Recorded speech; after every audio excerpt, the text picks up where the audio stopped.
খাঁটি একটা চার পাওয়ালা বাহন, এমন একটা বাহন যেটা আমাদেরকে ডাকতে থাকে, শোন না, তুই আমার কাছে আসবি, আমার দরবারে ঠিকই আসবি। এমন একটা সময় আসবি যখন তুই অচল হয়ে যাবি, তোর কোনো শক্তি থাকবে না, তোর পা থাকবে কিন্তু চলতে পারবে না। রিজাল্লাহ কামসি, পা থাকবে ঠিকই, চলতে পারবেন না। ইয়াদুল্লাহ তাতলি, হাত থাকবে ঠিকই, ধরতে পারবেন না। আইনুল্লাহ তানজুর, চক্ষু থাকবে কিন্তু আপনি দেখবেন না। উযুল্লাহ তাসমা, কান থাকবে ঠিকই কিন্তু শ্রবণ করবেন না। সেদিন এমন একটা সময় আপনার বাবা চিৎকার দিয়ে বলতে থাকবে, আপনাকে লাশ বইলা ডাকবে। আপনার মা চিৎকার দিয়া আর সন্তান বইলা ডাকবে না, তখনও লাশ বইলা ডাকবে। আপনার আদরের ভাইটা, সেও লাশ বইলা ডাকবে। আপনার বোনটা, সেও লাশ বইলা ডাকবে। চাচা চাচিরা সকলেই লাশ লাশ লাশ বইলা ডাকতেছে। আমাদের আপন তো দুনিয়াতে জন্মের সময়ও কেউ ছিল না, ওই মরে যাওয়ার পরেও কেউ থাকবে না। এটাই বাস্তব হবে, এটাই সত্য হবে। খাটিয়ার উপরে যখন রাখা হবে, কাফনের কাপড়টা পরায় যখন দেওয়া হবে, ওই কাফনের কাপড় পরানো অবস্থায় আপনার মা যদি জীবিত থাকে, দৌড়ে আসবে আর কাফনের কাপড়ে ঝড়ায় ধরবে লাশটাকে সহ, আর বলবে, বাবা এক বেলা তোকে না দেখলে আমি খাইতাম না। যতক্ষণ পর্যন্ত জানতাম তুই খাস নাই, ততক্ষণ পর্যন্ত আমার গলা দিয়া খানা নামতো না। আজকে তুই আমাকে ছাইরা ওই চির বিদায় নিয়ে গেলি। আমি মা না খানা খাইলে তুইও খাইতি না, তুই কি করে একা থাকবি?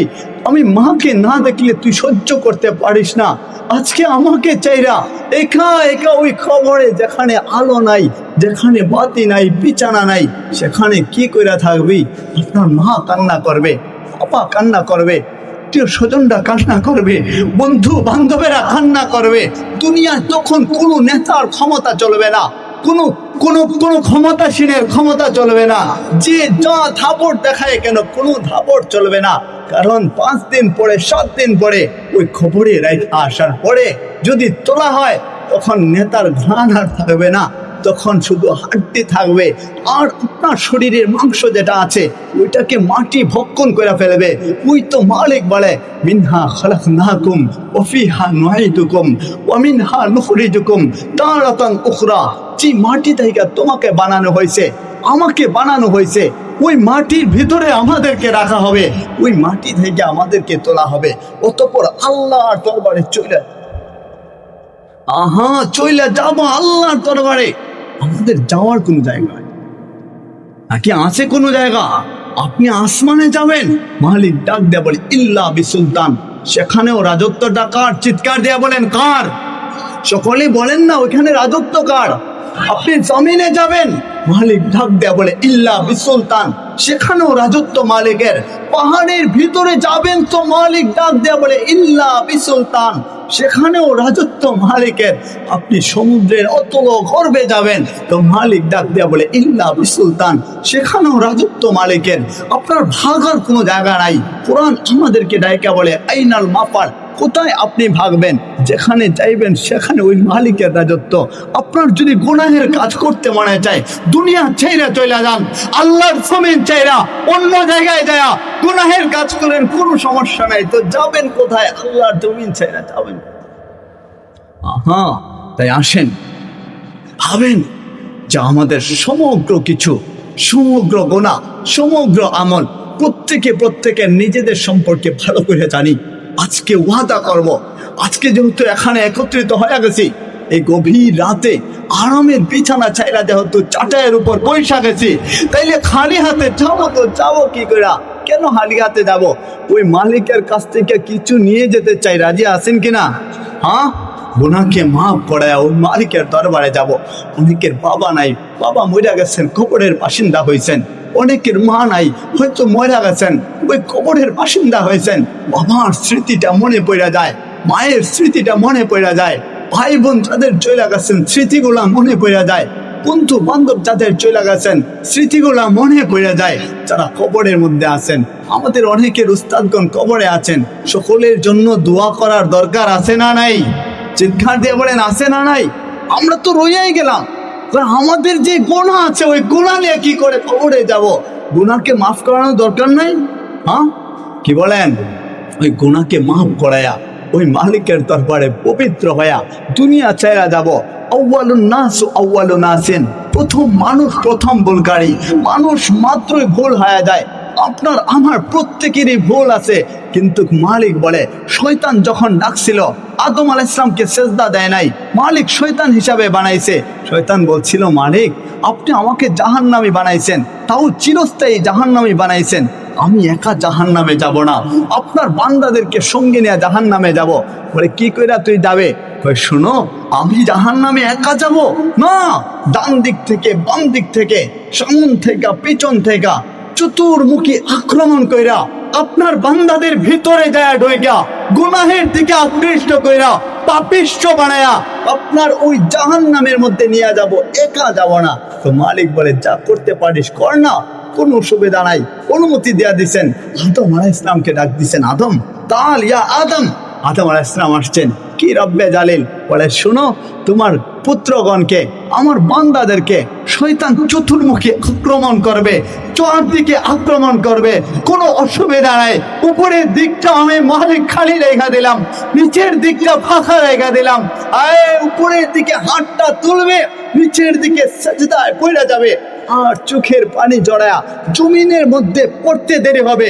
তার গুনাহ যে পরিমাণে হয় না কেন, যদি আকাশ আর জমিনের মধ্যবর্তী স্থানে গুনাহকে রাখা হয়, যদি ফাঁকা জায়গা গুনাহের কারণে নাও দেখা যায়, যদি গুনাহকে পাহাড়ের উপরে রাখলে পাহাড়টা গুনাহের কারণে ধসে যায়, যদি গুনাহকে সমুদ্রের মধ্যে রাখলে সমুদ্রের পানিও যদি নাও দেখা যায়, কিন্তু আমার বান্দা যখন উপরের দিকে দুইটা হাত তুলে দেবে আর নিচের দিকে যখন সেজদায় পড়ে যাবে, আমি কুদরতি পাটা বাড়ায় দেব, সেজদায় পড়বে।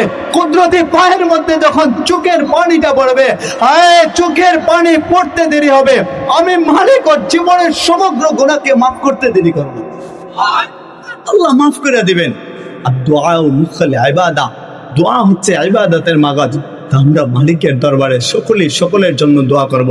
আপনাদের বৈঠাকালের মাদ্রাসা, কোন মাদ্রাসা এটা যেন, বৈঠাকাল বড় মাদ্রাসা, যে ওইটা না, একটা মহিলা মাদ্রাসা আছে না, মহিলা মাদ্রাসা খায়রুন্নিসা মহিলা মাদ্রাসা 23 তারিখে, ডিসেম্বরের 23 তারিখে আলোচনা। ওখানে ইনশাআল্লাহ বাদ মাগরিব আমি আলোচনা করব। তারপরে হচ্ছে যে ওখানে আপনাদের সংগঠনের নাম কি? দেওপাড়া নূরে মদিনা। দেওপাড়া, হ্যাঁ, দেওপাড়া নূরে মদিনা ইসলামী সংগঠন। ওখানে রাত্র 8:30 থেকে 9টার মধ্যে ইনশাল্লাহ আলোচনা করব। আপনারা থাকার চেষ্টা করবেন। এই মাহফিলগুলোতে আপনাদেরকেও দাওয়াত করা হলো, আপনারা উপস্থিত থাকবেন। আজকের এই মাহফিল যারা কষ্টের বিনিময়ে, পরিশ্রমের বিনিময়ে আমার কাছে আসার পরে মনে হইল এখানকার ভলান্টিয়ার যারা আছেন, দায়িত্বশীল যারা আছেন, অল্প সংখ্যক, কেননা কোরআনের জন্য তো অল্প সংখ্যক মানুষকে আল্লাহ কবুল করেন। অল্প সংখ্যক যারা আছেন এই সংগঠনের দায়িত্বশীল বা যারা যেভাবে সহযোগিতা করে মাহফিলকে এ পর্যন্ত নিয়ে আসছেন, আল্লাহ সকলের গুনাহ খাতাকে মাফ করে যেন পবিত্র বানান, বলেন না আমিন।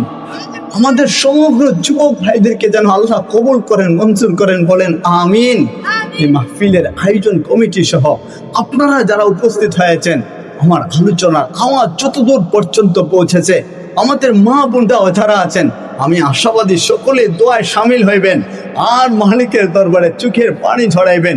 আজকে দিল খইলা চোখের পানি ঝরাইবেন, মন খইলা মন থেকে ভিতর থেকে চোখের পানি ঝরাইবেন, যেন ওই চোখের পানিটা ওই জাহান্নামে নিক্ষেপ করতে দেরি হয় আর জাহান্নামের আগুন নিভতে দেরি করে না। আপনারা দোয়া করবেন ইনশাআল্লাহ। আমার জন্য দোয়া চাই। আমাদের মিডিয়ার ভাইরা অনেক দূর থেকে আসছেন, একজন সিলেট থেকে আসছেন, আমি খবর পাইছি উনি সিলেট থেকে আসছেন, আরও দূর থেকে আসছেন, ওনাদের জন্য দোয়া চাই। আল্লাহ তাআলা সকলকে কবুল করুক, মঞ্জুর করুক। আজকের যারা সভাপতিত্ব ছিলেন, প্রত্যেক সভাপতিদেরকে আল্লাহ যেন কবুল করেন, মঞ্জুর করেন। মুতাহির আহমদ সাহেব, আসাদ খান সাহেব, আব্দুল ওয়াদিদ সাহেব, জুনাইদ আহমদ সাহেব, আল্লাহ যেন সকলকে কবুল করেন। শাহজাহান আলী সাহেব, আশরাফ আলী সাহেব সহ যে সমস্ত ওলামায়ে কেরামগণ আজকে আলোচনা করেছেন, আপনাদেরকে শুনাইছেন দ্বীনের কথা, ইসলামের কথা, কোরআনের কথা, আল্লাহ যেন সকলকে কবুল আর মঞ্জুর করেন। কিয়ামত পর্যন্ত যেন এই মাহফিলটা স্থায়িত্ব হয়, এই মাহফিল যেন চলে, প্রতি বছর যেন হয়। আপনারা এই মাহফিলের জন্য দোয়া করবেন, আর যেভাবে পারেন এই মাহফিলকে আপনার সহযোগিতার নজরে রাখবেন, সহযোগিতা করবেন। আল্লাহ সুবহানাহু ওয়া তাআলা যেন এই সামান্য কিছু অগোছালো আলোচনা যা কিছু আলোচনা করলাম এর উপর আমাকে আপনাদের সকলকে আমল করা তৌফিক দান করেন, বলুন আমিন। আপনার কি রাগ হয়েছেন আমার আলোচনায়? হ্যাঁ, রাগ হন নাই? তা আমরা সকলের জন্য দোয়া করি।